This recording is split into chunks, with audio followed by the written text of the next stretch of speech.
Hello, everyone. Jacquie Edwards here. Thank you so much for joining me. Today, we're going to be talking about a little bit about the differences between HMOs and serviced accommodation. I've been getting quite a few questions lately about, which was the best way to go. So, as you know, my main focus has been on rent to rent and the underlying rent to rent, whether you're doing HMOs or service accommodation or whatever strategy you want to do, is pretty much the same. Then kind of the layering difference comes on in your management of your property. So whether you're doing HMOs or kind of a house share for those of you just getting started, or service accommodation, also known as SA, which is your short-term lets. So those are kind of the two popular ways of managing properties after once you've got a rent-to-rent contract kind of done and dusted and signed. Now, my biggest tip, or one of my biggest tips for everyone that's just getting started in their property investing, is to really pick one strategy and focus down on it. So, it's great you want to do rent to rent, but which strategy in rent to rent are you going to do? How are you going to manage your properties after? Are you going to manage them as HMOs, or are you going to manage them as serviced accommodation? Because like I said, they have very different kind of management styles after. You have different systems that you need to run an HMO versus a serviced accommodation. And I feel very strongly that yes, it's completely possible to do both at the same time and have HMOs and service accommodation, but they are two different businesses, and it is tricky if you want to start both of them from scratch at the same time. Whereas if you start with one and get that up and running, get the systems in place, get comfortable with that, and then when you're ready, then move on to the other strategy, build that up, get the systems in place, etc. So that way you're not doing them both at the same time. Also with focus, when you're going to an estate agent, or when you're messaging landlords and stuff, if you're looking for anything, so you're looking for service accommodation properties are generally kind of your 1 and 2 bedroom places, generally a flat, maybe a small house, whereas your HMOs are the bigger houses. So if you go to an estate agent and you're looking to do either service accommodation or HMOs, and the estate agent asks, what are you looking for? And you say, oh, I'm looking for anything, just tell me what you've got. That agent is going to be like, oh, this sounds a little dodgy. This person doesn't really even know what they want. Whereas if you can go and say, I'm looking for HMOs, so ideally I'm looking for, a 4 bedroom house or a 3 bedroom house with 2 reception rooms, something bigger like that, somewhere with a nice big kind of communal kitchen, they're going to understand what you're looking for, and it's going to be a lot easier for them to find it versus you going in there and say, oh, I'm happy to look at anything. Then they're going to think, oh god, this is another time waster. So that's my 2 cents on making sure you pick one strategy or the other. Then which strategy do you pick? So this is a great question, again, one I've been getting quite regularly, and there is no one best strategy. um, they both work.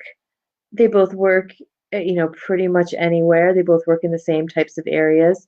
It comes down to what are you looking for, and I think that's a big thing for all of us to do when we're getting started in property investing or getting started in a new business, is looking at what is the outcome that we want at the end of the day.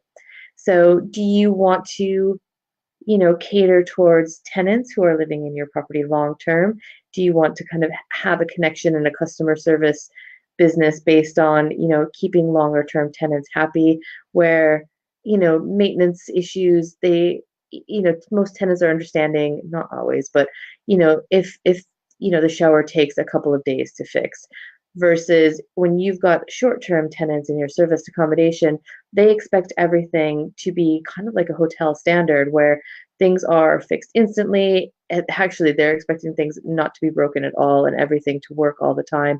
Things to be, a much higher standard usually than your standard HMO tenant or your longer term tenants. So, which do you feel more comfortable catering towards? Which kind of management style are you more interested in? And because, well, yes, you can set up systems in both places. The serviced accommodation, I think, requires you to be just a little bit more systemized and more organized, because you've got more people coming in on a regular basis. So people are staying shorter. You might have weekend, 1 or 2 day guests, Monday to Friday guests. So you're constantly having to stay on top of when are people coming and going, making sure the cleaners are organizing, making sure the linens are organized, making sure all of the houses, the flats have, toilet roll and all the amenities that you've promised in them. And again, making sure that everything is in tip-top condition and working perfectly before your new guests arrive. Whereas with HMOs, your tenants are staying a little bit longer. There's not quite as much turnover. They aren't, yeah, you aren't always worried about when the cleaners are going because they're just on more of a normal schedule, not as and when. You don't have to make sure the linens are washed and provide all of the extra services that you do with serviced accommodation. You also want to look at your area and who wants to live in the area that you're ideally targeting. Are you targeting business travelers, or are you targeting tourism travelers for your essay, or are you targeting young professionals or students? Kind of what is the main demographic in your area? And again, you might have a mix of all of them. And then it's about choosing who do you want to serve in your business? Who do you most want to work with? Do you want to work with students? Do you want to work with business travelers? Do you want to work with families that are traveling? What kind of interests you the most? Because again, they might all be just as lucrative because you can make just as much money in your HMOs as your service accommodation. So at the end of the day, what do you want to get out of it? Who do you want to serve? Who do you want to spend more time with? Who do you have more of an affinity with, and kind of understand what they're looking for? And like I just mentioned, profits. So both of them, both strategies, you can make very, very similar profits in both of them. I know people that are very successful with serviced accommodation and have built up a great portfolio and a great income from that, and the same with HMOs. So I would say not one or the other is better for profit. Upfront costs, I would say, again, this depends very, very much on the property. You could get an HMO that's in beautiful condition that you can just get started with right away, and you could get a service accommodation flat that's horrible, horrible condition. You need to kind of repaint, redecorate, put all the furniture in, and they're going to cost about the same amount. But if you've got two kind of average properties, it's probably a little bit cheaper to get started with serviced accommodation just because the house is smaller. So there's not as much to paint and decorate and furnish as there is with a larger HMO property. So that's one of the kind of differences between them money wise, is your essay could be just a little bit cheaper to get started in. Now that, again, that's not all the time, it's not standard, it does depend on the property that you're looking at. So cost might not be a factor, but if it is, I'd say your essay is probably just a little bit cheaper to get started with. Regulation wise, so HMOs have been probably under attack a lot more regulation wise so far than serviced accommodation. So, we've got more restrictive HMO licensing coming in.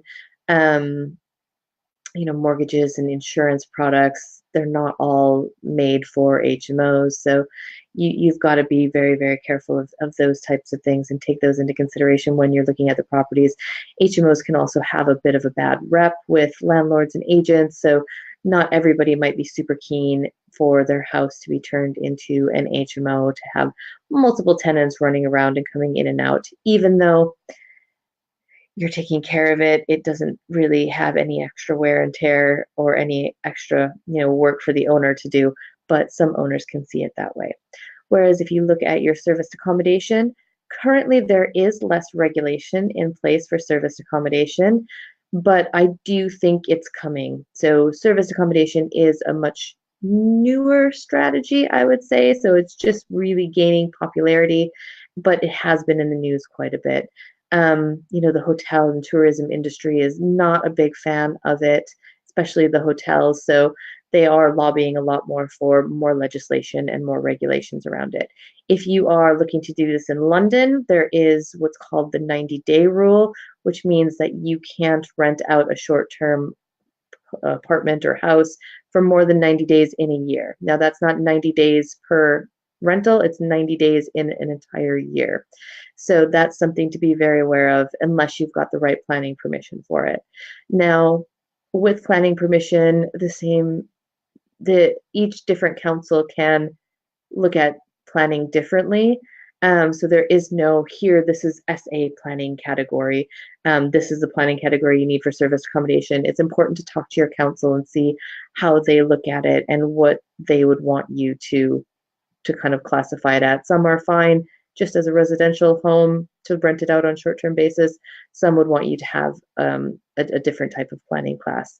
So just working with your local council there. So I'd say regulation-wise, I wouldn't pick one over the other for that right now, because regulations and licensing rules and planning permission rules are regularly changing. They're regularly coming under scrutiny. And I feel like both strategies are kind of coming under, yeah, more scrutiny. So basically, what it boils down to is they are both great strategies. You should choose one or the other as you're getting your business set up. And it should be based on how you want to run your business, what customers you want to serve, what you think is most relevant in your area. Because pretty much everything else can be very, very, very similar. So hopefully that was helpful. I know I didn't give you one definitive answer of this is the best way to go. I have tried both. My main strategy is in HMOs. I have done some serviced accommodation. That, again, I can see the pros and cons of both strategies.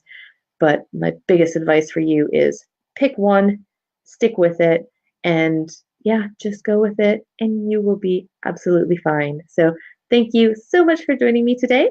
If you've enjoyed this, please share this video. Please click like.